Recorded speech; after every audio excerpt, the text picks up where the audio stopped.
I'm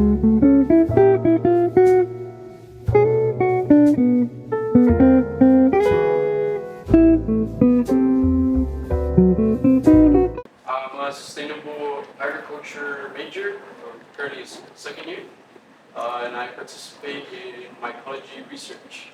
And so today's presentation is going to be a kind of a beginner's uh, mushroom cultivation. I'm not going to get too deep into it. Just going to be so that you guys can go ahead and take your kids home and be able to fruit them and get some yield out of them, right?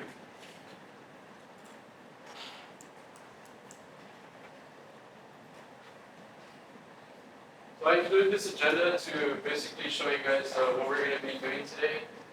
So much information.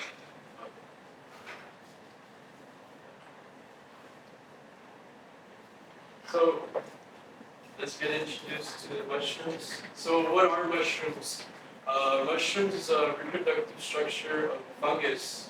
Not always, but most of the time, which not even most of the time, but sometimes they consist of a cap, stem, and a spore-producing structure. These spore-producing structures can range from, like right here, that we have a oyster, which are gills, and some certain mushrooms, like bonites, have pores, and that's how they release spores.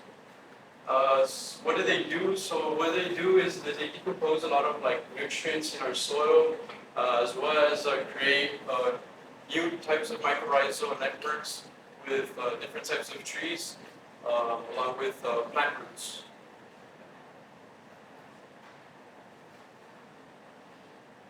So I included a life cycle of the mushroom, mainly because I feel when you guys are growing your mushrooms at home, you're going to be like, are they ready? Should I eat them yet? So it all starts with spores, basically coming out of, like I mentioned, their pores or a gill-like structure. These spores then most of the time end up on the floor. They end up going through a germination stage, which ends up making the mycelium. Mycelium is kind of like a network, like that's the best way I can describe it. It's a network that goes into the soil for miles. So this mycelium ends up creating these little pins. These pins are referred to as primordia formation. That's going to be like the first little pins that you get to see when growing.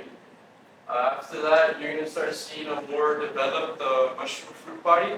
But if you guys pay attention, mature mushroom, their gills are like open. If you pay attention here, they haven't really yet opened to release their spores. So moving on to the mature mushroom, I basically already explained it, but the cycle keeps on going. It releases spores, and then again. I thought it was pretty supportive to add the benefits. I included these four mainly because these are the ones that I work with, and I can tell you guys, like, based off my personal experiences of growing up and stuff like that. But mainly, overall, they all contribute to antioxidants and a main nutrient in your diet. The one that fascinates me most is the lion's mane. There's like lots of debate whether it does or it doesn't. It could be contribute a placebo, but it says that they could restore neurons and repair them, which is to me everything. So yeah, I think they should be in the book, correct? Yes, there should be pictures of each type of mushroom. So you guys can look at those and see what you see. So now the fun part. We're going to get into the demonstration of growing your mushrooms at home. For this procedure, we're going to be using the 10-pound bags. These are the 10-pound bags. But they're also, the ones that you guys are taking home are 5-pound bags. So yeah. The yield goes by weight, so more weight for you. Substrate, we're using 2 pounds of hardwood oak pellets. And you can source these, the bags and the substrate, you can source them from Amazon pretty cheaply. These are soybean oil pellets. And of course, we need to hydrate our substrate. We're going to be using water, and it ranges from 2.5 liters to 3. And for sterile, you want to use isopropyl alcohol to keep your area clean. The more clean that you have it, the less mold contamination is to occur in your bags. Gloves and masks are really optional, but I think they should be enforced because you don't want any contamination in the store. Of course, a clean work area. This is actually a pressure cooker. This is a dangerous piece of equipment. And you could, the reason why you're going to use a pressure cooker or a boiling bath is mainly to sterilize your substrate. So it can be free of contaminants. You just want your mushrooms growing inside your bags. You don't really want anything else competing with it. For your mushroom spawn, I didn't just limit it to one. There is, of course, liquid cultures, just spores like that they release, and of course like spawn, which is most of the time like sawdust that is inoculated with a certain type of mushroom, and that's the one that you want to buy most time if you're making like 50 batches of bags or something like that, because you can just get a cup of spawn, scoop it into the bag, and you're for sure gonna notice because it's live mycelium. Where do you get the spawn from? So from spawn, you can actually create your own spawn. I think that's a super complex process. So I thought to lift it out, but if you just want to get like some spawn, you can just order it from North Sport, which is I ordered from North Sport, and it's pretty good. Like it's like live, it's still live, and they're pretty reputable in like mushroom business. So yeah. And liquid cultures, they could also you can get them from Amazon, all that fun stuff.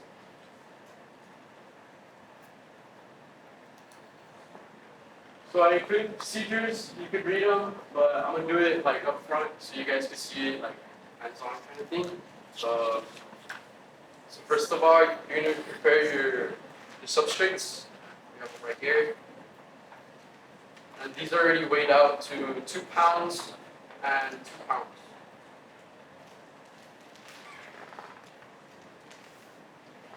The sign sheet. I didn't find it. I think it's probably very good for it.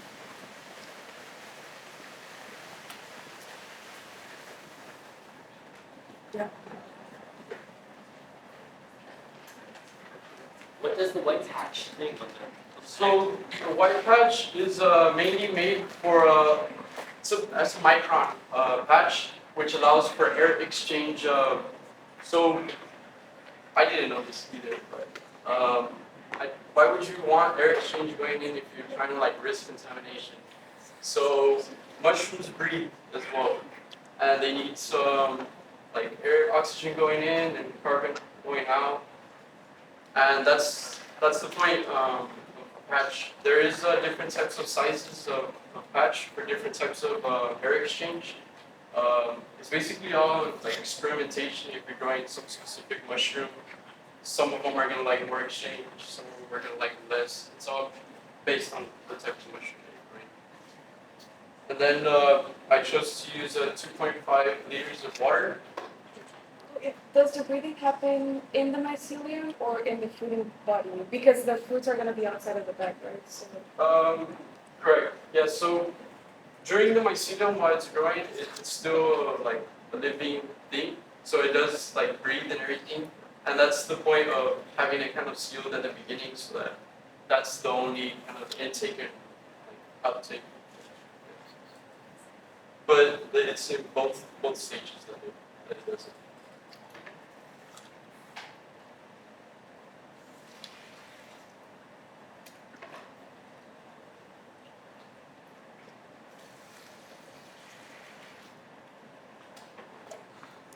It's easier with the faucet.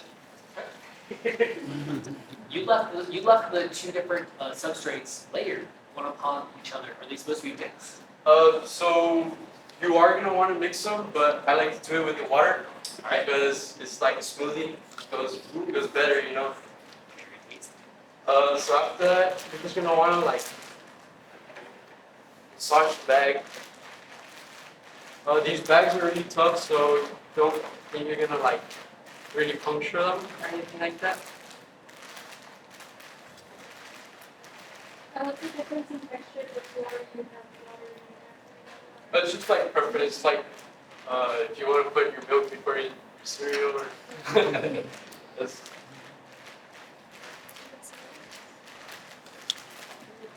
I like to wet it before because if you guys notice, soybean hulls are kind of already breaking up apart inside, and I think it's more uniformly kind of distributed throughout the bag.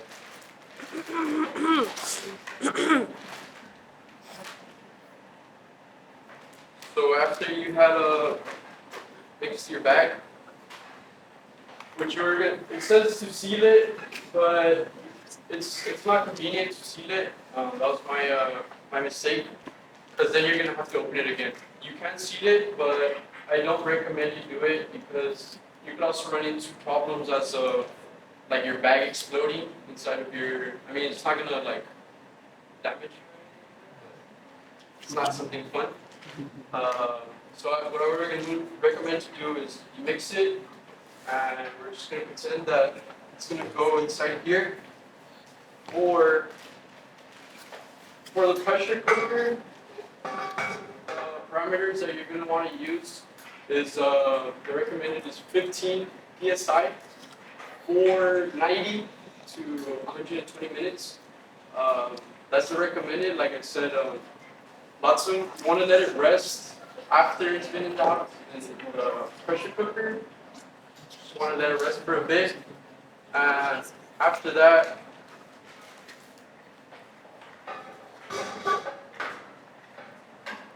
What you would eventually be doing is inoculating with a certain type of spawn that you have. Either it be spawn, like I said, liquid culture, spores. And then after that, that's when you would actually seed it. For fruiting conditions, which is, in other words, the mycelium starts to inoculate the whole bag, which is just, you're just going to see like in this bag, for example, all the white kind of traveling along the nutrients. And for that, you're going to want to put it in a cool environment, like March. What I've done is I just put them in my closet because I just have my shoes in there, so I'm not in there too long, and lights are mostly off most of the time. I think it could work in a garage, but I might get too hot. How long should they be incubating for? Yeah, that's a great question.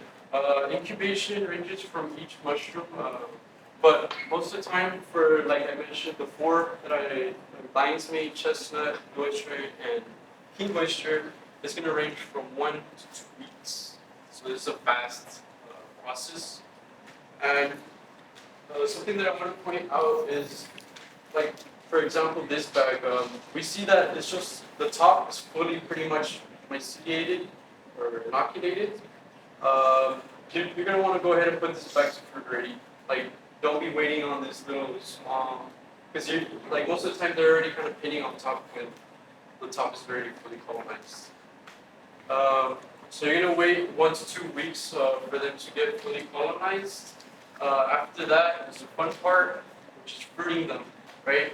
I thought it was really essential to show you guys how to fruit them because I didn't know that there's different ways to fruit them.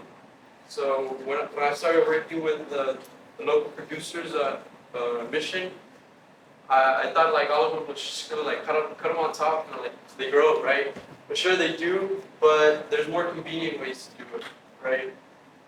So I included a slide that basically demonstrate. I'm gonna show you guys here first. So for lion's mane, the most convenient matter that you're gonna want to prune them is after they're sealed. You go ahead and lay it down like this, vertically standing up. You're gonna go ahead and cut the necks. Again, the fruiting period can range like for other mushrooms a lot longer, like turkey tail and stuff like that. But for lion's mane and chestnut and those range, they generally are 2 to 3 weeks. How big are the cuts? Which ones are? How big are the cuts? You're just gonna want to go from corner to corner. There's no designated. You could do like a small X. The lion's mane is gonna puncture through it. So like 3 or 4. So like 3 or 4 inches. Yeah, 3 or 4 inches is a good grammar. So for the chestnut and king oyster and lion's mane is also included in there. You're just gonna like literally cut it on top. As soon as you see like the mycelium growing, that's where you kind of want to cut. And you're just gonna leave that one open. Mushrooms are gonna grow up top. For blue oysters, these are the ones that are actually kind of laid down like this, and the X is on top. That way they kind of grow up. Okay. For chestnuts, you can't really side fruit them like the lion's mane, because by the time that their stems are already kind of like out, they're already too short. Like they already want to sporulate. You're not gonna get a good yield. So there's reasons to kind of like the fruiting methods. There's a lot more. I encourage you guys to kind of try them out. But this is basically what's been working for us. And you get, for every 10 pounds, I believe it's 3 pounds of mushroom that yield. So they're kind of formula. You might get more, you might get less. It all varies between like the nutrients and all that stuff.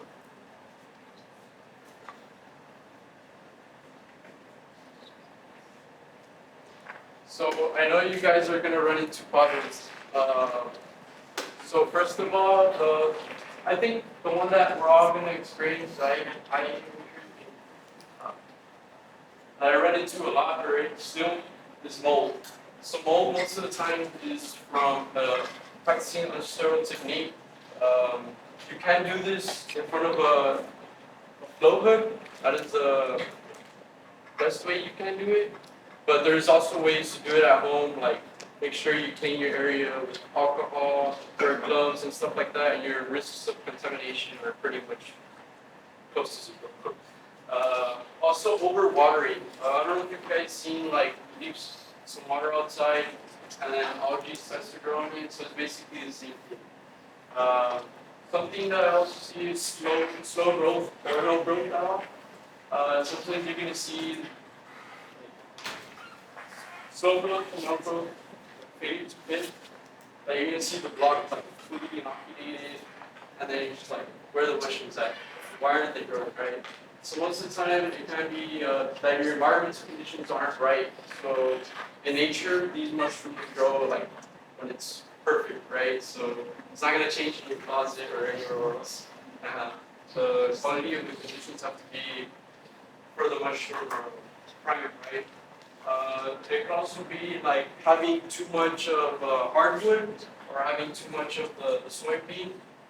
There's also, I forgot to mention, there is a lot more other like substrates that you can use.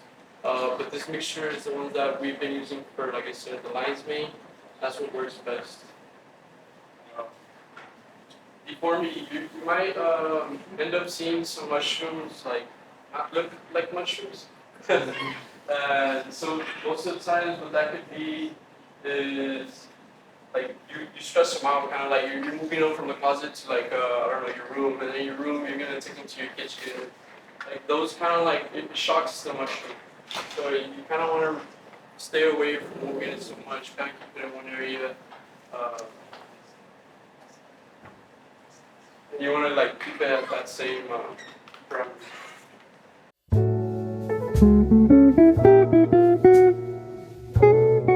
you.